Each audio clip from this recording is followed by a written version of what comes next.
Welcome to Compass News, where we tell you the news from every direction on campus. I'm Jacob Smith. And I'm Arthur Pridgeon.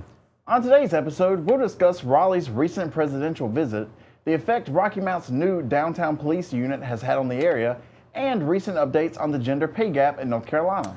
We'll also discuss the academic and financial events happening at the Braswell Library in Rocky Mount. Good morning, and welcome to Past News. On Tuesday, Joe Biden and Kamala Harris stopped into Chavis Community Center in Raleigh to raise money for their 2024 campaign and to promote their positions on healthcare and reproductive rights. They celebrated the Affordable Care Act and the way it has changed the insurance landscape for those with little money and/or pre-existing conditions, and they warned of what might happen if it were to be rolled back. Their trip was ultimately a success, as by the time the two had made it back to Washington, they had raised over $2 million. And in an exciting twist, a trio of planes were escorted out of the temporarily restricted airspace above Raleigh by military aircraft.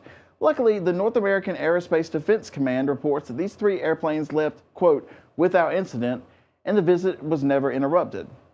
In other news, Rocky Mount Police introduced a new downtown unit back in 2023 in response to a worrying upward trend of crime in the area. They wanted to increase visibility not only as a deterrent for criminals and an incentive for business owners looking to settle in the area, but also as a way to reconnect with their community. The best part? Recently released data shows that it's working. In fact, the numbers show a drop in downtown crime as large as 13%. Despite this, property theft is currently on the rise, up by nearly 20% in fact, and a big focus of police operations currently is spreading the word to lock up your valuables when you leave them unattended. So allow me to do my good deed for the day and remind you to do exactly that over the break. And finally, both nationwide and in North Carolina, women are making on average 84 cents for every dollar paid to men, according to the United States Department of Labor. In fact, North Carolina is ranked 13th worst in the country in this regard. Currently, there are only 13 sectors where women are making more than men, and this is only because there simply aren't any men in those workforces. This is even worse for women of color, who make even less. From an early age, girls are doing work to care, and boys are learning to associate their labor with income and to ask for that, says Lyric Thompson, the vice chair of the North Carolina Council for Women. At their first job, women are less likely to negotiate their first wage, and that has effects on the rest of their lives. The gap is large and it persists, she said. She advocates for pay transparency being written into North Carolina law, which she believes would even the playing field and help protect women's rights. She says the good news is, when you're doing as poorly as North Carolina is, there are a lot of things you can do to improve. And now, switching gears to talk about something even closer to home, here is Arthur Hayes with the results of Tuesday's graduation fair on the Nash Community College campus.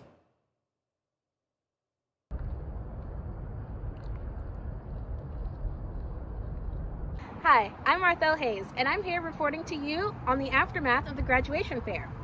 On March 26th from 11 a.m. to 2 p.m., Nash Community College hosted the graduation fair for this year's graduating class. Any student that was graduating could pick up their cap and gown, of course, but there were plenty of other treats to pick up, from homemade red velvet cookies and popcorn to graduation paraphernalia like pens and stuffed animals. Students could also sign up for the alumni program, which informs the soon-to-be former students of any events they can attend on campus. Students can still stop by the campus store, located in Building B, to pick up their cap and gown, but sizes left are limited. Back to you, Jacob. Thanks, Arthel. And now, continuing our coverage of this past week on campus, here's David Rea with information about Monday's Global Fair, hosted by the Global Scholars Program. Hello everybody, my name is David Rea, and today, as you can see, we got a Global Fair out here at Nash Community College. We have some vendors here selling a variety of different items from Global Scholars, international candy, meaning candy from overseas, such as Turkey and Canada. There was also a taco truck named Celito Lindo, and of course an ice cream truck named Paleteria.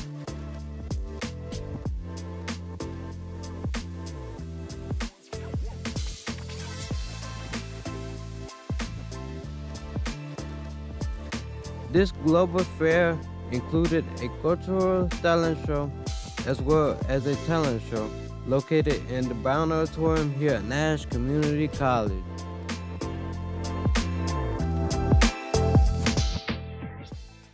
Hi everybody, well this was the Global Fair, reporting live from Nash Community College. This was David Ray, back to you. Wow, I hate I missed that. Guess I should have been checking my student email. Oh well, that's all for our past news segment. After the break, Arthur Pridgeon will talk to you about all things upcoming. Stay tuned. Nash Community College is offering a brand new scholarship to new and current full-time curriculum students. Next NC offers up to $3,000 covering a full semester's tuition and course materials to North Carolina students making $80,000 or less. So take yourself to the next level by applying to Nash Community College and completing your FAFSA application today. For more information, visit nashcc.edu/registration or by calling 252-451-8263. Welcome back to Compass News. Now Easter is around the corner, you guys, and you know what that means. Well, spring break begins next week. There will be no classes starting next week. Until then, though, there are a number of events coming up at Nash that you should be keeping on your radar. All right, you guys, do you have any questions about financial aid or the classes offered at Nash Community College? Are you someone who's busy with life but still wants to graduate high school? Well, you're in luck. Nash Community College will be arriving at the Braswell Memorial Library on Wednesday, April 3rd from 1 to 4 p.m. To answer your questions about admissions, financial aid, and high school equivalency, don't miss this opportunity to learn more about what Nash Community College can offer for you. For more information about this, visit nashcc.edu. Our second topic for future news is the process of becoming a student ambassador. Now, have you thought about becoming a student ambassador right here at Nash Community College? Well, the deadline has been extended to April 12th. A selection committee interviews and handpicks the ambassadors to represent the community and the college. If you possess strong leadership skills, satisfactory written and oral communication skills, you can qualify for a $2,000 scholarship. If you need more information about this event, please contact Denise Beamer via email at dmbeamer917@nashcc.edu or phone at 252-428-7327. Our final topic for the day will be the sporting clay tournament that will take place on April 11th. Nash Community College will be hosting the annual tournament from 12 to 4 p.m. at Rose Hill Farm Sporting Clays in Hunting Preserve.